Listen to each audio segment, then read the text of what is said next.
नमस्कार दोस्तों, मैं अंकित भार्गव एमजीसीआई के डिजिटल लर्निंग प्लेटफॉर्म पे एक बार फिर आपका बहुत बहुत स्वागत करता हूं। बेटा, जैसे कि आप सभी जानते ही हैं कि आपका अपना संस्थान लास्ट ईयर्स के जो अपने क्वेश्चंस हैं हर सब्जेक्ट के, उन सभी के सॉल्यूशंस की एक सीरीज चला रहा है, जिसमें हम पुराने वर्षों में हमारे सब्जेक्ट से रिलेटेड जितने भी प्रश्न हैं उनका विस्तार पूर्वक यहाँ पर अपन वर्णन देखने वाले हैं। और आज हम इसी कड़ी के बीच में यहाँ पर बायोलॉजी के पेपर की बात करेंगे, जो कि 8/11/2020 का पेपर है और इसकी जो शिफ्ट है वो है फर्स्ट शिफ्ट। क्लियर। अब हम यहाँ पर इस डेट के पेपर की अगर बात करें तो सबसे पहले क्वेश्चन के रूप में बेटा अपने को यहाँ पर जो चीज देखने को मिल रही है वो है श्वसन का अनुक्रमिक मार्ग है, या फिर हमको बोला है the sequential pathway of respiration. मतलब बात ये कह रहा है वो कि जो श्वसन की क्रिया है, इस श्वसन की क्रिया अलग अलग स्टेप्स में होती है, तो अलग अलग स्टेप्स में हो रही है, अलग अलग चरणों में पूरी हो रही है, तो उनका आपको सही सीक्वेंस बनाना है। जैसे अगर हम एक बात को समझें श्वसन की, तो जो श्वसन होता है बेटा ये दो तरीके का होता है ना। दो तरीके अब इसके कौन कौन से हैं? तो पहला हमने देखा वायवीय श्वसन, दूसरा हम देखते हैं अवायवीय श्वसन, एरोबिक रेस्पिरेशन और अनएरोबिक रेस्पिरेशन। अब यहां पर अगर हम बात को समझें वायवीय श्वसन, तो वायवीय श्वसन की अगर बात को समझें तो इसके बारे में बोला है 3 चरणों में पूर्ण होता है। कितने चरणों में पूर्ण होता है? 3 चरणों में पूर्ण होता है। मतलब ये जो रेस्पिरेशन है अपना एरोबिक रेस्पिरेशन, ये 3 स्टेप्स में कंप्लीट होने वाला है। अब इसकी 3 स्टेप्स कौन कौन सी रहेगी? तो सबसे पहली स्टेप होती है बेटा जिसको हम बोलते हैं ग्लाइकोलिसिस। क्या बोलते हैं? ग्लाइकोलिसिस। ग्लाइकोलिसिस को और हम किस नाम से जानते हैं? ईएमपी पथ। किस नाम से जानते हैं? EMP pathway. अब ईएमपी पाथवे क्यों कहा? क्योंकि इनके जो विस्तार करने वाले या इनका वर्णन करने वाले वैज्ञानिक जो थे 3 थे, एम्बेडन, मेयरहॉफ एंड पार्नास, उनके नाम पे अपन ने इनको बोला है। दूसरी इसकी स्टेप होती है बेटा जिसको हम बोलते हैं ऑक्सीडेटिव डी कार्बोक्सिलेशन। क्या होती है? Oxidative D carboxylation. देन तीसरी इसकी जो स्टेप होती है बेटा जिसको हम बोलते हैं क्रेब्स चक्र। क्या बोल दिया हमने? क्रेब्स चक्र। अब यहां पर अगर हम बात को समझें तो हमको बोला है कि इसका करेक्ट सीक्वेंस क्या होगा। तो अब करेक्ट सीक्वेंस की अगर बात को समझे तो बोलो, इन्होंने हमको बोला है कि ग्लाइकोलिसिस होगा, एटीएस होगा, टीसीए होगा, जो कि बिल्कुल ही अगर देखा जाए तो यहाँ पर गलत मामला फिट हो रहा है। फिर हम अगर देखें ग्लाइकोलिसिस होगा, फिर टीसीए मतलब क्रेब्स चक्र होगा, फिर एटीएस होगा, बिल्कुल गलत बात हो गई ये भी। फिर अगला ऑप्शन दिया है हमको कि एटीएस चलेगा, टीसीए चक्र चलेगा और फिर ग्लाइकोलिसिस चक्र चलेगा, तो ये भी कहीं ना कहीं हमारे लिए गलत बात हो गई है। तो अब यहाँ पर हम अगर एक बात देखें तो एक बात कंक्लूजन निकल करके आ रहा है कि सबसे पहले अगर हम बात करें ऑप्शंस की, तो ऑप्शंस में हमको जो ऑप्शन बी दे रखा है इसके साथ हम करेक्ट कर सकते हैं हमारे आंसर को, क्योंकि सबसे पहले हुआ है ग्लाइकोलिसिस। ग्लाइकोलिसिस के बाद क्या है? Oxidative decarboxylation. ऑक्सीडेटिव डीकार्बोक्सिलेशन के बाद क्या आता है? क्रेब्स चक्र, और क्रेब्स चक्र को ही हम टीसीए चक्र के नाम से जानते हैं। देन अंत में चलता है एटीएस सिस्टम, मतलब जिसको हम इलेक्ट्रॉन ट्रांसपोर्ट सिस्टम के नाम से जानते हैं। तो हमारा एग्जैक्ट आंसर जो हो जाएगा वो कौन हो जाएगा? Option B. क्लियर। अगली बात अगर देखें हम, तो अगली बात बोली है शहद, रॉयल जेली, रेशम और लाख और मोम। मतलब Honey, royal jelly, silk and lake and wax. ये जो चीजें हमको यहाँ पे दे रखी है, इन चीजों के बारे में हमसे पूछा है कि ये जो प्रोडक्ट आपके सामने दिए गए हैं, ये प्रोडक्ट कैसे हैं और ये हमको कहाँ से मिलेंगे, इनका सोर्स क्या होता है। तो इनका सोर्स अगर देखें तो क्या ये प्लांट्स के सिक्रेटरी प्रोडक्ट्स होते हैं, या फिर ये एनिमल्स के सिक्रेटरी प्रोडक्ट्स है, या फिर ये कुछ सिंथेटिक प्रोडक्ट है, या फिर प्लांट और एनिमल दोनों के सिक्रेटरी प्रोडक्ट है। तो ये बात हमको पता है कि अगर हम बात को समझें, हनी की अगर बात को समझें हम, शहद की, तो ये हमको हनी बी से मिलने वाला है जो कि एक एनिमल है। रॉयल जेली की अगर बात करें तो रॉयल जेली भी एक हनी बी का प्रोडक्ट है बेटा, है ना। हनी बी में भी अगर देखें तो फिर नर्स भी हो जाएगी, ठीक है। दूसरी बात बोली है रेशम मतलब सिल्क। सिल्क की अगर बात करें तो ये किससे मिलेगा हमको, सिल्क वर्म से मिलने वाला है। देन हमको बोला है लेक, तो लेक किससे मिलने वाला है, लेक इंसेक्ट से मिलने वाला है। देन अगली बात बोली है वैक्स, तो वैक्स हमको किससे मिलने वाला है, तो वैक्स की अगर बात को समझे तो ये हमको मैक्सिमम किससे मिलने वाला है, हनी बी से। तो बोलो ये जो सारी चीजें अपने को दी है, they are secretory products of animals, मतलब जो जंतु है, जानवर है, उनके सिक्रेटरी प्रोडक्ट्स है बेटा। अगला क्वेश्चन है हमारे पास, मोन्स्टेरा पौधे में किस टाइप की जड़ होती है। तो मोन्स्टेरा की अगर बात को समझे बेटा, तो मोन्स्टेरा के अंदर हमको हमेशा एडवेंटिशियस रूट्स दिखाई देगी, ठीक है। अगला क्वेश्चन देखें हम, तो क्या बोला है, प्रकाश संश्लेषण में जल का प्रकाशिक अपघटन कहाँ पे होता है। अब जल का प्रकाशिक अपघटन अगर देखें तो समझना, इसको समझने से पहले हमको हरित लवक का थोड़ा सा स्ट्रक्चर समझना पड़ेगा, ठीक है। हरित लवक की अगर हम बात को समझें तो हरित लवक की संरचना में अपने को एक बात ये कही गई है कि ये जो हरित लवक है, इस हरित लवक में अपने को जो सिक्कों के ढेर के जैसे स्ट्रक्चर दिख रहे हैं, जिनको हमने कहा है ग्रेना। क्या कहा है बेटा, ग्रेना। अब यहाँ पर अगर हम बात को समझें तो ग्रेना जो होते हैं सारे, ये एक स्ट्रक्चर से अटैच होते हैं। देन अब यहाँ पर एक बात ये ध्यान रखने वाली है हमारे लिए कि ये जो ग्रेना है, जिसको हमने कहा है ग्रेना, इस ग्रेना के ऊपर हमको बोला गया है कि pH first and pH second दोनों पिगमेंट सिस्टम मौजूद होते हैं, जबकि ये जो सारे ग्रेना के बीच में एक कनेक्टिंग लिंक दिख रही है, जिसको हम बोलते हैं स्ट्रोमा लेमिला। क्या बोलते हैं बेटा, स्ट्रोमा लेमिला। इस स्ट्रोमा लेमिला के पास हमको बोला जाता है कि ओनली पीएच फर्स्ट होता है बेटा। तो अब अगर हम देखें तो अब हम एक बात ये बोल सकते हैं कि हमारा जो ग्रेना है, इस ग्रेना के पास पीएच फर्स्ट और सेकंड दोनों है। तो पीएच फर्स्ट और सेकंड दोनों है, मतलब यहाँ पर हम बोल सकते हैं कि नॉन साइक्लिक जो फास्फोराइलेशन है, नॉन साइक्लिक फास्फोराइलेशन यहीं पर होगी, है ना। अब जब नॉन साइक्लिक फास्फोराइलेशन यहाँ पर होगी ग्रेना पे, तो जाहिर सी बात है नॉन साइक्लिक फास्फोराइलेशन में ही तो क्या होता है, फोटोलिसिस ऑफ वाटर। क्या होता है, फोटोलिसिस ऑफ वाटर, मतलब जल का अपघटन होता है।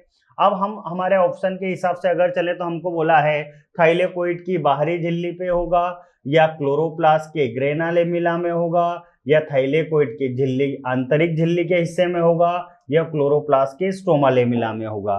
तो यहाँ पर अगर हम बात को समझें तो हमारा कौन सा ऑप्शन करेक्ट होने वाला है, तो बेटा सी ऑप्शन की बात करें तो जो इनर मेम्ब्रेन होती है हमारे थाइलेकोइड की, वहां पर अगर देखें हम तो जल का जो प्रकाशिक अपघटन होता है वो होता है। क्लियर। अगला क्वेश्चन है, केंचुए में निषेचन कहाँ पे होता है, तो जब वो कोकून वाली स्टेज में होता है बेटा, उसका जो प्यूपेशन पीरियड होता है उसी दौरान उसके अंदर निषेचन की प्रक्रिया होती है। अगला क्वेश्चन है, नीचे सूचीबद्ध सभी 4 कोशिकांगों में से 3 में एक असामान्य विशेषता है, एक कोशिकांग चुनिए जो सामान्य विशेषता को साझा नहीं करता है। मतलब हमको जो 4 कोशिकांग दिए हैं, इन 4 में से हमको बोला है कि 3 जो रहेंगे, तीन एक जैसे रहने वाले हैं, लेकिन जो एक भाई साहब रहेंगे वो थोड़ा सा अलग रहेंगे। अब अगर हम बात को समझें, हमको क्या क्या दिए हैं, centriole, nucleus, chloroplast and mitochondria. अब ये जो तीनों है हमारे पास, न्यूक्लियस, क्लोरोप्लास्ट एंड माइटोकॉन्ड्रिया, है ना, केंद्रक, हरितलवक और माइटोकॉन्ड्रिया, इन तीनों की अगर बात को समझें तो इनके बारे में कहा गया है कि ये दोहरी झिल्ली वाले हैं। इनके पास अगर हम एक बात ये देखें तो इन तीनों के पास क्या है, दोहरी झिल्ली। लेकिन यहाँ पर अगर देखें सेंट्रियोल की या सेंट्रोसोम की, तो इसके पास बोला जाता है कि ये कैसा व्यक्ति होता है, तो ये व्यक्ति होता है झिल्ली विहीन। कैसा होता है, झिल्ली विहीन। तो कुल मिलाकर के बात यहाँ पर इनकी मेम्ब्रेन के हिसाब से हो रही थी।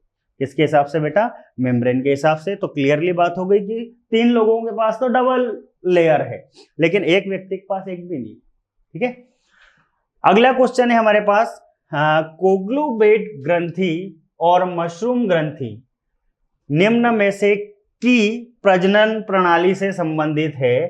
तो यहाँ पर मादा कॉकरोच के अंदर ये होती है, या मादा टिड्डा में होती है, श्रमिक मधुमक्खी में, या नर कॉकरोच में। तो ये दोनों ग्रंथियां अगर देखें हम, तो नर कॉकरोच जो होता है उस नर कॉकरोच के अंदर अपने को देखने को मिली थी बेटा।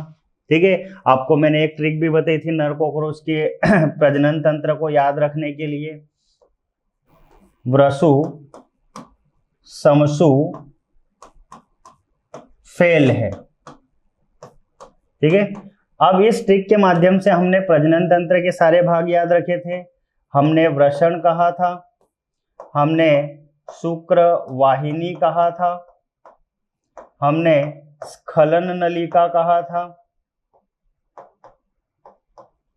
हमने मशरूम ग्रंथि कहा था,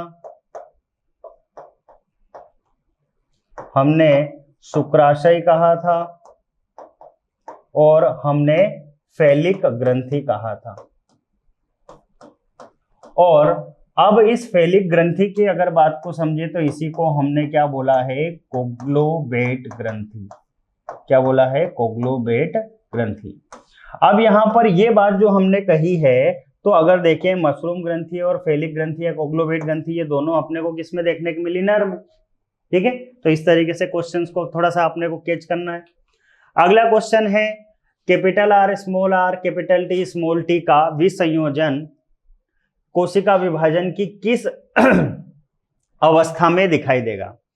तो हम यहां पर बात कर रहे हैं कि हमारे पास ये कंडीशन अगर है, तो इसी का नर लिया और इसी की मादा ली, इन दोनों का जब हमने क्रॉस कराया, तो हम एक बात ये देखते हैं कि जब यहाँ पर गेमेट फॉर्मेशन होता है, तो गेमेट फॉर्मेशन के दौरान ये क्या हो जाते हैं, इक्वल हाफ्स में डिवाइड होते हैं। देखो यहाँ पर दो अगर हमको आर दिखाई दे रहे हैं, तो इसमें से हमने देखा कि भैया एक आर ले लिया हमने, दो टी दिखाई दे रहे हैं तो हमने क्या ले लिया, एक टी ले लिया। इधर भी वही कंडीशन अगर देखें हम, तो हमने दो आर में से एक आर ले लिया, दो टी में से एक टी ले लिया, और इस तरीके से एक एग्जांपल के लिए हमने यहाँ पर क्या बना ली है, F1 जनरेशन। ठीक है, तो कहने का मतलब ये कि ये जो दोनों का सेपरेशन हो रहा है, ये सेपरेशन की जो प्रोसेस होती है, ये सेपरेशन की प्रोसेस किस फेज में दिखाई देगी, तो ये हमको हमेशा एनाफेज फर्स्ट में दिखाई देगी, क्योंकि एनाफेज में ही अगर हम एक बात ये देखें तो क्रोमोसोम्स का सेपरेशन अपने को दिखाई देता है। ठीक है, अगला क्वेश्चन देखें तो बोला है बॉम्बेक्सीबा द्वारा उत्पादित फल का प्रकार होता है। तो एक बात याद रखना यहाँ पे, अगर हम बॉम्बेक्सीबा की अगर बात को समझे ना बेटा, तो बॉम्बेक्सीबा की अगर बात करें, बॉम्बेक्सीबा जो किसका नाम है, सेमल वृक्ष। और सेमल वृक्ष जो है, इसका अगर हम कुल देखें तो ये किस कुल का होता है, तो मालवेसी कुल का। और मालवेसी कुल में अगर फल का प्रकार देखते हैं तो वो किस प्रकार का होता है, तो कैप्सूल प्रकार का। तो हमारा उत्तर क्या हो जाएगा, कैप्सूल, ऑप्शन सी। अगला प्रश्न देखें तो अपने को बोला है यहां पर निम्नलिखित में से कौन सा एक ग्रेमिनी परिवार का लक्षण है? तो ग्रेमिनी परिवार की अगर बात को समझे तो 1 से 6 पुंकेसर होते हैं, कभी कभार ये अपने को 1 से अधिक भी देखेंगे, और सामान्य रूप से अगर देखें तो 3 या 1, और ये हमेशा इनका जो बीजांड रहेगा ये एनोट्रोपस कंडीशन में रहने वाला है। अब एनोट्रोपस कंडीशन में किस तरीके से बीजांड रहने वाला है? तो बीजांड की अगर हम बात को समझे बेटा, तो बीजांड का जो मुख है वो किधर की तरफ झुका हुआ होता है? जब नीचे की तरफ। मतलब अगर हम बात को समझे तो बीजांड जब इस तरीके से नीचे की तरफ झुका हुआ होता है तो उसकी इस कंडीशन को अपन एनाट्रोपस कंडीशन कहते हैं, और ये अपने को आसानी से किसमें देखने को मिलती है? Gramineae family. क्लियर? अगला क्वेश्चन है हमारे पास, तरबूज का वैज्ञानिक नाम क्या है? तो तरबूज का वैज्ञानिक नाम अगर देखें बेटा तो क्या हो जाएगा? सिट्रलस लेंटेटस। कुकुमिस मेलो किसका हो जाएगा? तो ये अपना मस्क मेलन हो जाएगा, मस्क मेलन। बोलो कुकुरबिटा मैक्सिमा क्या हो जाएगा? तो पंपकिन हो जाएगा, है ना। फिर अगर हम बात को समझें कुकुमिस सटाइवस, तो ये अपना खीरा ककड़ी हो जाएगी। तो इस तरीके से अगर हम बात को समझे तो सिट्रलस लेंटेटस जो है हमारा, वो क्या हो जाएगा बेटा? तरबूज का बोटेनिकल नेम हो जाएगा। अगला प्रश्न है, निम्नलिखित में से किस एक को अपने जीवन चक्र का पूरा करने के लिए पानी और भूमि की आवश्यकता होती है? अब पानी और भूमि दोनों की आवश्यकता की अगर बात को समझे बेटा, तो यहाँ पर आंसर 2 हो सकते हैं, जिम्नोस्पर्म और ब्रायोफाइटा। अब ब्रायोफाइट्स जो होते हैं इनको हम एम्फीबियंस बोलते हैं, कि ये जो पौधों के उभयचर होते हैं, तो इनको पानी की जरूरत लग रही है, और ये कभी कभी अपने को क्या है, पानी से बाहर वाली कंडीशन में भी दिखाई देने को मिल सकते हैं। तो यहाँ पर इस कंडीशन में अपन बात को समझें तो दोनों ऑप्शन अपने लिए लगभग करेक्ट हो सकते हैं।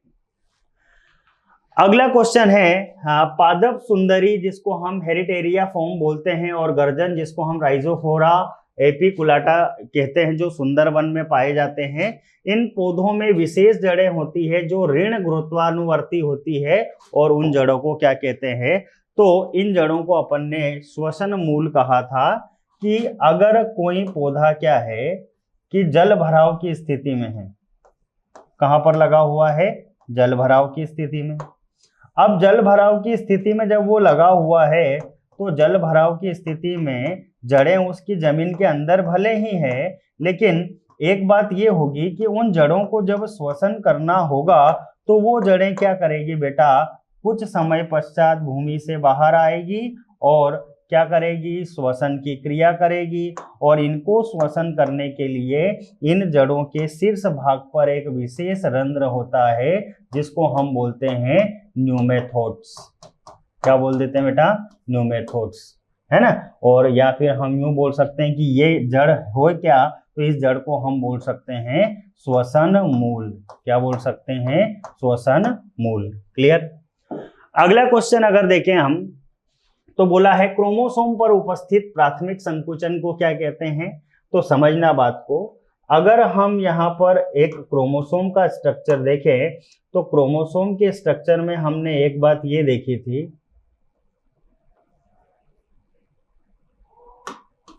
कि जो क्रोमोसोम है, इस क्रोमोसोम के अंदर अगर हम बात को समझें तो सबसे पहला जो इनके अंदर हमको कॉन्स्ट्रिक्शन दिखाई देगा या संकुचन दिखाई देगा, इस पहले संकुचन की अगर हम बात को समझें तो पहले संकुचन को अपन ने क्या नाम दिया है? तो पहले संकुचन को हमने कहा है बेटा कि ये जो प्राथमिक संकुचन होता है, ये प्राथमिक संकुचन कहीं ना कहीं गुणसूत्र बिंदु कहला जाता है। क्या कहला जाता है बेटा?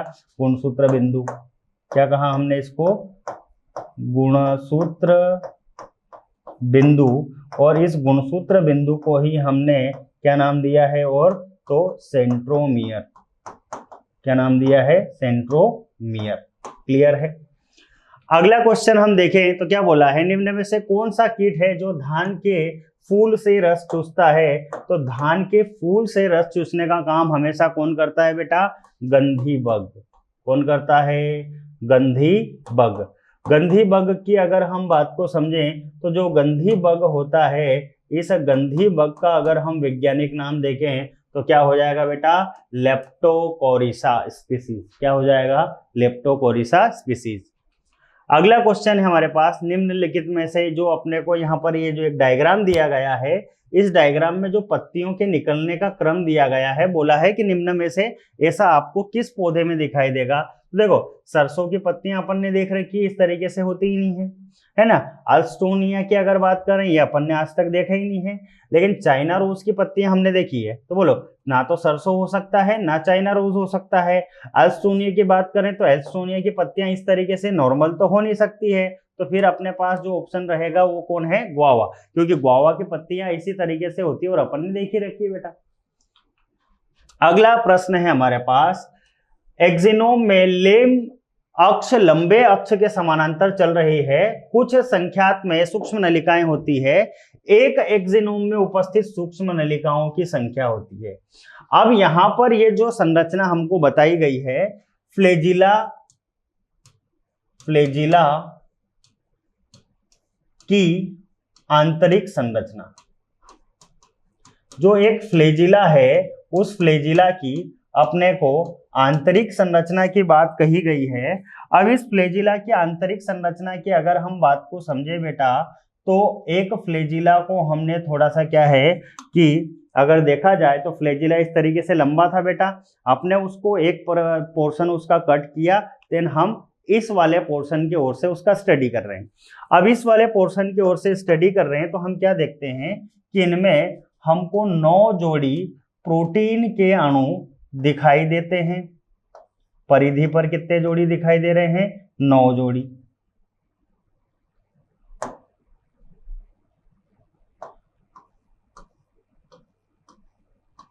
तो परिधि पर अगर हम प्रोटीन के अणुओं के जोड़े की बात करें तो कितने जोड़ी है, 9 जोड़ी है। लेकिन केंद्र में अगर हम बात को समझें तो केंद्र में अपने को कितने जोड़ी प्रोटीन दिखाई दे रहा है, तो ये 1 जोड़ी प्रोटीन है। तो यहाँ पर जो हमको प्रोटीन के अणुओं की व्यवस्था दिख रही है, 9-1 जोड़ी, किस प्रकार से जमे हुए हैं ये, 9-1 जोड़ी। और ये जो अपन ने यहाँ पे प्रक्रियाएं देखी है, सूक्ष्म नलिकाओं का जो जमाव है, तो अपन ने यहाँ पे वही बात बोली है, परिधीय सूक्ष्म नलिकाएं जो है 9 युग्म है और केंद्रीय सूक्ष्म नलिकाएं कितनी है, 1 युग्म। क्लियर। अगला क्वेश्चन है, पौधों में निश्चित बीज सेट उत्पादन देखा जाता है जो दिखाते हैं। अब निश्चित बीज सेट हम किस कंडीशन में देख सकते हैं बेटा, अनुन्मील्य परागण में। मतलब यहाँ पर पुष्प कभी ओपन नहीं हुआ है, तो फाइनली अगर हम देखें तो 100% एक बात ये बोल सकते हैं, उसमें परागण निषेचन सब कुछ आंतरिक रूप से ही हो चुका होगा। अगला प्रश्न है, रॉयल जेली शहद मधुमक्खी स्त्राव है जिसका उपयोग लार्वा के पोषण में किया जाता है, यह कहां से प्राप्त होता है। तो आपको एक बात तो ये होगी पता कि जो रॉयल जेली है, ये रॉयल जेली बनाती कौन है, तो रॉयल जेली बनाती है बेटा नर्स बी। कौन बनाती है, नर्स बी।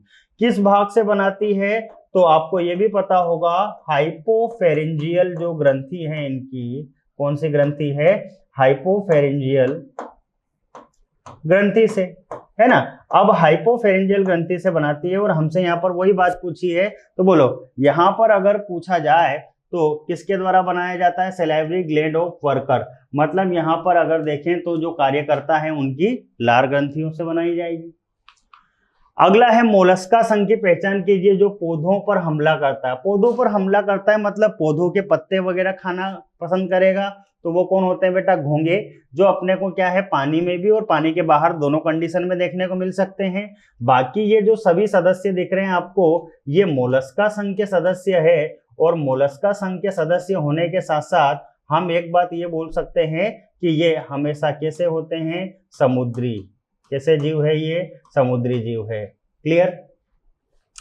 अगली बात देखें तो अपने को यहाँ पर एक फोटो दिया गया है और इसमें बोला है किस प्रकार के संशोधन को हम नोटिस कर रहे हैं।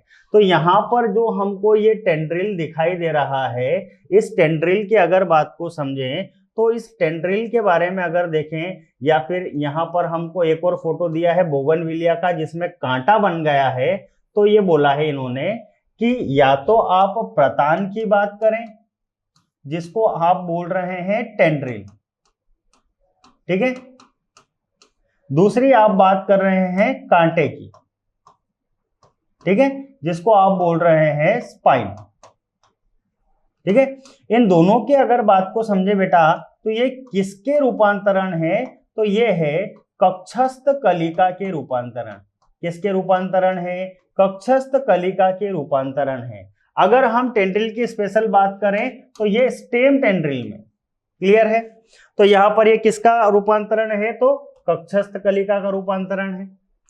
अगला प्रश्न है, रंध्र छिद्र का खुलना और बंद होना स्फीति और टर्गर दाब पे निर्भर करता है, और साथ ही साथ किसके परिवर्तन के कारण ये कार्यक्रम होता है, तो सेल्यूलोज माइक्रोफाइब्रिल का अनुदैर्ध्य अभिविन्यास के कारण होता है, या रेडियल अभिविन्यास के कारण, या सभी दिशाओं में अभिविन्यास के कारण, या क्षैतिज अभिविन्यास के कारण। तो हमेशा एक बात ध्यान रखना, अगर हम रंध्र की बात करते हैं तो रंध्र के अंदर हम सबसे पहले बात करते हैं बेटा किसकी, रक्षक कोशिकाओं की। अब इसके चारों तरफ हमने देखी कि सहायक कोशिकाएं हैं, और इन सहायक कोशिकाओं की अगर हम बात को समझें तो इन सहायक कोशिकाओं के अंदर अगर हम देखें ना बेटा, तो हमको कुछ सूक्ष्म यहाँ पर सेल्यूलोज के फाइबर्स दिखाई देंगे, और यहाँ पर पूरा जो अरेंजमेंट दिखाई दे रहा है आपको, ये पूरा अरेंजमेंट अरीय प्रकार से होगा, क्योंकि रंध्र जो है हमारा गोलाकार है, तो गोलाकार रंध्र को प्रोटेक्शन देने के लिए गोलाकार व्यवस्था में ही सुरक्षा का घेरा बनाना पड़ेगा। तो यहाँ पर इसीलिए हमारा जो ऑप्शन होगा करेक्ट, वो कैसा हो जाएगा बेटा, तो रेडियल अभिविन्यास, मतलब अगर देखें हम तो अरीय अभिविन्यास। अगला प्रश्न है, प्रतिवाष्पोत्सर्जक दो प्रकार के होते हैं, उपापचयी निरोधक और फिल्म बनाने वाले। अब निम्नलिखित में से कौन सा एक उपापचयी निरोधक नहीं है, मतलब अगर हम देखें तो उपापचयी क्रियाओं को रोकेगा नहीं। देखो, अगर हम फिनाइल मर्क्यूरिक एसीटेट मतलब PMA की बात करें तो ये एक रसायन है, अगर हमने पौधे पे छिड़का तो उसकी उपापचयी क्रियाएं बाधित होगी और वो अपने रंध्र बंद कर लेगा।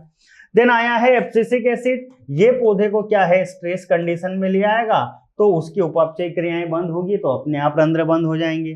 फिर अगर बात करें हम एस्पिरिन की, तो ये एस्पिरिन भी अगर देखा जाए तो एक तरीके का केमिकल है जो कि उपापचयी क्रियाओं को बाधित करेगा, लेकिन सिलिकॉन ऑयल जो होते हैं ये कभी भी उपापचयी क्रियाओं को बाधित नहीं करते। आपने किसी पौधे के ऊपर स्प्रे किया है तो ये उसकी पत्तियों के ऊपर एक परत बना देगा, और उपापचयी क्रियाएं उनकी जैसी है वैसी ही कंटिन्यू रहेगी, बाकी कुछ बाधा उसमें नहीं आएगी। क्लियर है।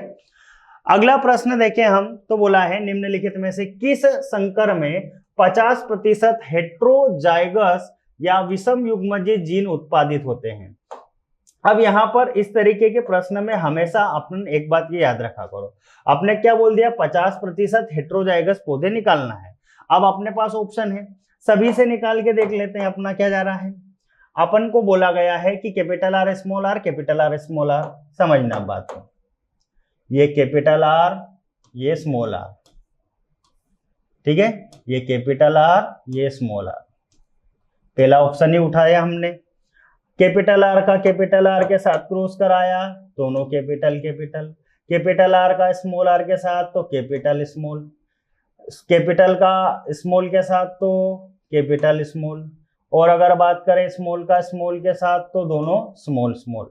मतलब यहां पर अगर देखा जाए तो समझना बात को, जो टोटल हमारे पास जनरेशन मिली है हमको, टोटल जनरेशन कितनी है 4, मतलब 4 मिला के 100%। तो 4 में से अगर हम बात को समझें तो देखो ये है 25%, मतलब एक ही है इसलिए 25%, ये भी अपने आप में एक ही है इसलिए क्या हो गया 25%। तो हमने बोल दिया ये क्या हो गया है, समयुग्मजी लाल, और कैसा है लंबा, या यूं बोल सकते हैं प्रभावी। कैसा है प्रभावी, ये कैसा है 25%, ये भी है समयुग्मजी, समयुग्मजी और लाल भी है, लेकिन कैसा है अप्रभावी, कैसा है अप्रभावी। लेकिन अगर हम इन दोनों की बात करें बेटा तो ये 25 और 25 कितने हो गए 50%, तो यहाँ पर अगर हम बात को समझें तो 50% कैसे हो गए हैं, विषम युग्मजी। कैसे हो गए हैं, विषम युग्मजी। और हमको यहाँ पे वही बात बोली थी कि आपको 50% हेट्रोजाइगस या विषम युग्मजी पौधे कहाँ से प्राप्त होंगे, तो पहले ही ऑप्शन करेक्ट है। बाकी और को भी करके देखोगे आप तो आपको यही चीज क्लियर हो जाएगी आसानी से।